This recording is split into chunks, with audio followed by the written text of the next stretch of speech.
Hola chicos, ¿cómo están? Espero se encuentren muy bien el día de hoy, que estén guardaditos en su casa, que estén disfrutando este día.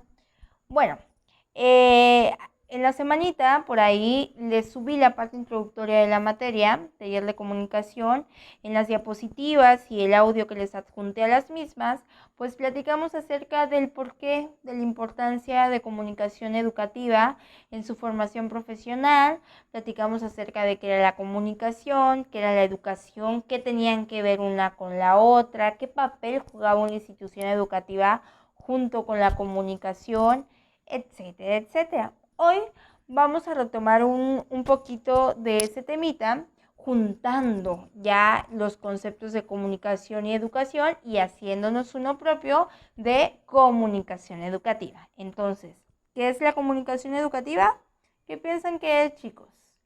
La comunicación educativa es un proceso de comunicación humana. ¿Por qué? Porque la comunicación en el aula solamente se da entre humanos. La educación, el proceso de aprendizaje, de enseñanza-aprendizaje es propio de los humanos. Este proceso que es propio de los seres humanos está orientado a obtener logros educativos a través de la formación de la personalidad del alumno, poniéndolo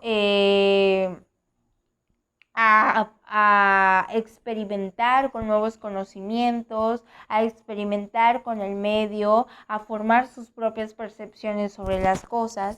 Entonces, la comunicación educativa va a ser ese proceso de comunicación que se da dentro de un aula con la finalidad de alcanzar las metas establecidas en un programa de estudio que tiene que ver con el crecimiento intelectual, actitudinal, de habilidades de un estudiante. Sin embargo, para que este proceso, esta comunicación educativa se dé, es importante pues tener en cuenta ciertos atributos que juegan o que cumplen un papel fundamental en esa comunicación educativa.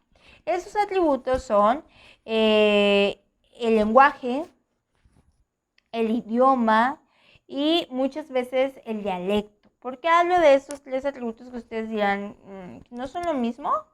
Hoy en día vivimos en un mundo cambiante, en una sociedad que evoluciona a pasos agigantados.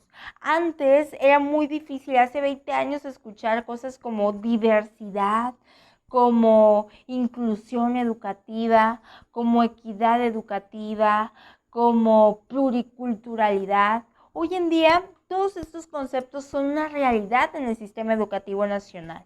El gobierno de Andrés Manuel López Obrador ha puesto estos conceptos en la mesa del sistema educativo nacional y ha dicho que se incluyan sí o sí dentro del actual educativo de la nación.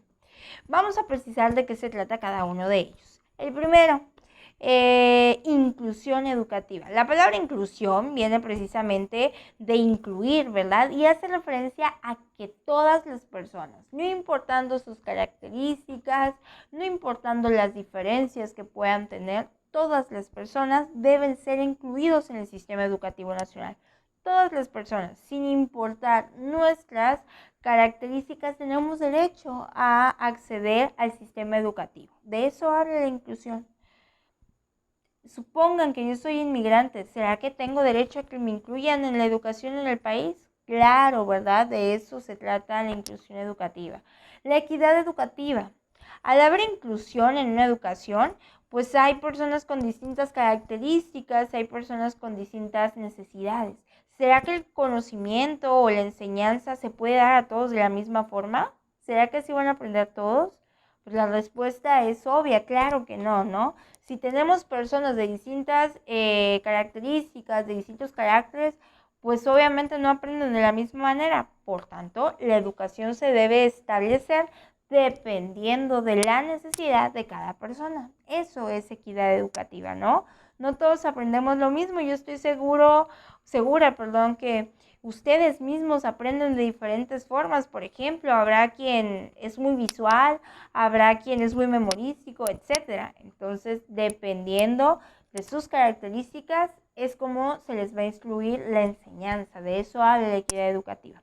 Pero también nos habla de la diversidad. ¿Qué quiere decir? Que la educación no se debe limitar a tener alumnos de cierta característica. Hoy en día vivimos en un mundo que sufre cambios y evoluciona a pasos agigantados. Ejemplo, en Tapachula hoy tenemos personas de súper diferentes nacionalidades, tenemos personas haitianas, africanas, cubanas, centroamericanas, salvadoreñas, hondureñas, bueno, en fin, tenemos un montón de personas de diferente nacionalidad. Tenemos diversidad. Como hay diversidad, la educación no se puede permitir ser discriminatoria. Debemos aceptar la diversidad, la pluriculturalidad que traen todas estas personas. Por tanto, tanto migrantes como indígenas, con personas con capacidades diferentes que sufran de algún tipo de discapacidad, pues deben ser incluidas en el ámbito educativo. Pero ¿cómo vamos a poder atender a todas esas personas que muchas veces pues su proceso de comunicación, por ejemplo, los migrantes, es totalmente distinto al de nosotros, sus costumbres son totalmente distintas a las de nosotros, los indígenas también?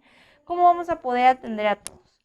Para ello es fundamental tener claro estos tres aspectos que son el lenguaje, el idioma y el dialecto. ¿Qué es el lenguaje? El lenguaje, chicos, es aquella capacidad que tenemos como seres humanos, es una capacidad exclusiva del ser humano de expresar nuestros sentimientos, pensamientos y emociones a través de la comunicación, a través de la palabra, de los gestos, dependiendo del sistema de lengua que utilicemos.